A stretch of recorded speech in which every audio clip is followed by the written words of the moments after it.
Buenos días, profesores y estimados compañeros. Mi nombre es Carlos Eduardo Garrido Molina y para el momento que estoy realizando este video no me encuentro facilitando ninguna unidad curricular.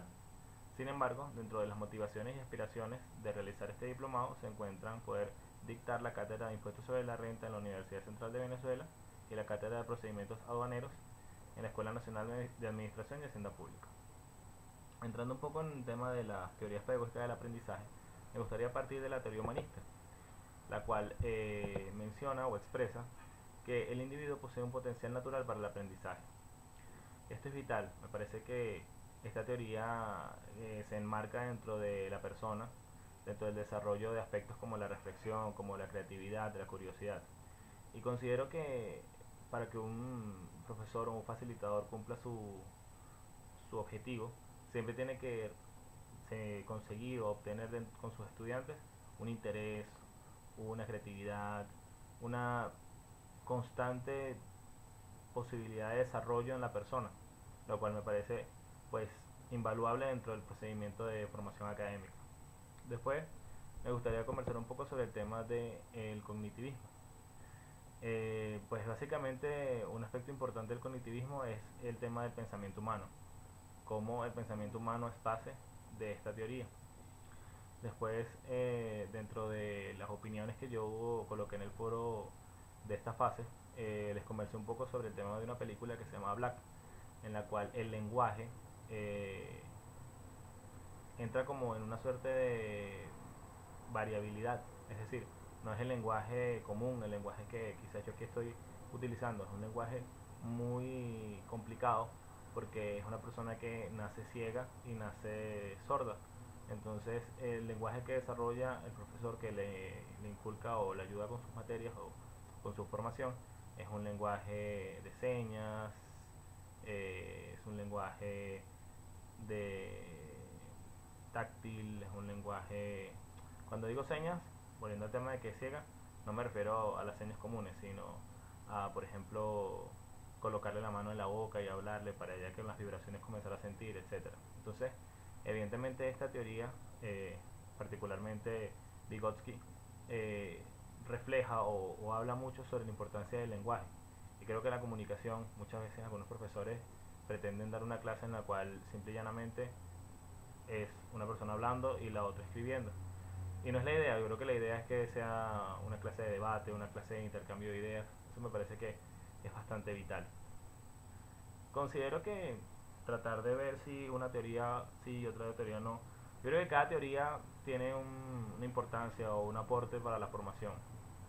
Quizás el conductivismo sea una teoría que nos parezca arcaica, nos parezca vieja. Sin embargo, es innegable que aún hoy en día aspectos como el, el ensayo de error, el castigo, el reforzamiento, o sea, todas estas son técnicas que, aun cuando de repente pudiesen parecer desde la parte psicológica y desde la parte de formación poco antiguas, son muy efectivas. Entonces, evidentemente, pues decir que una sí o una no, yo siento que cada una uno puede conseguir o obtener un beneficio que es súper importante para poder formar una persona. Eh, Creo que lo principal, y también lo mencionaba en el foro, es identificar el objetivo, qué es lo que quieres lograr. Y a partir de ello, entonces, utilizar, seleccionar la técnica o la teoría del aprendizaje que sea más efectiva para cada uno de los casos.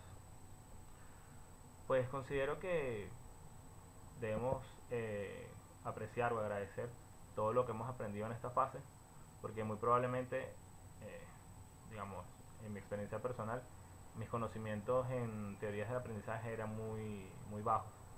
Eh, a veces creemos que dar clases, pararse allí y comenzar a hablar.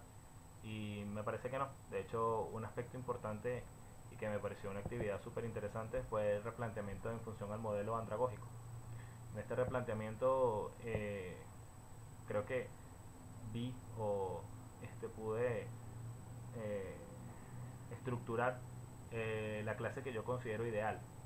Por más que pareciese que sale o parte del tema andragógico, creo que se puede aplicar para todo tipo de edad o para todo tipo de individuos.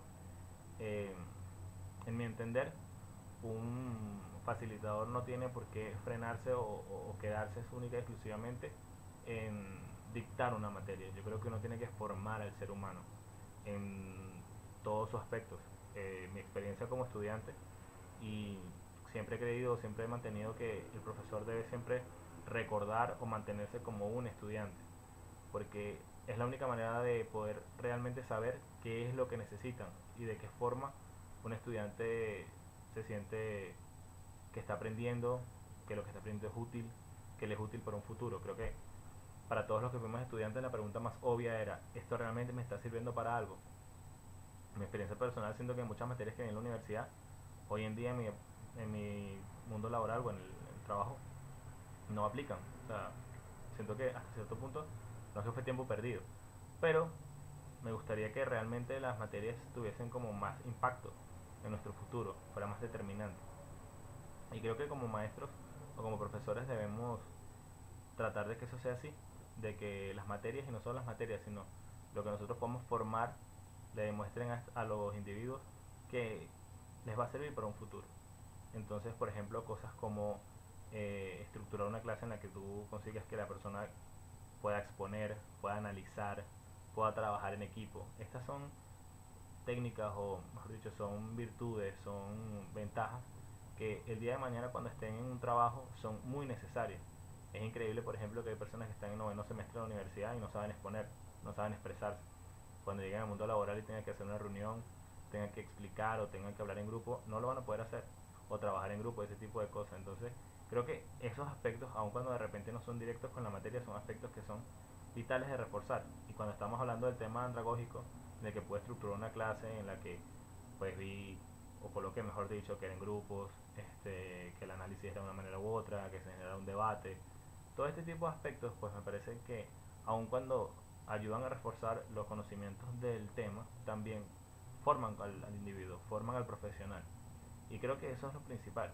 Aquí un profesor o un facilitador está formando a un profesional, está formando a un individuo con temas tan delicados como la ética, como la moral, como los valores. O sea, todas estas cosas que quizás, oye, mira, en la clase pues no tendría que ver en mi clase de procedimientos aduaneros, no tendría que ver en mi clase de impuestos sobre la renta.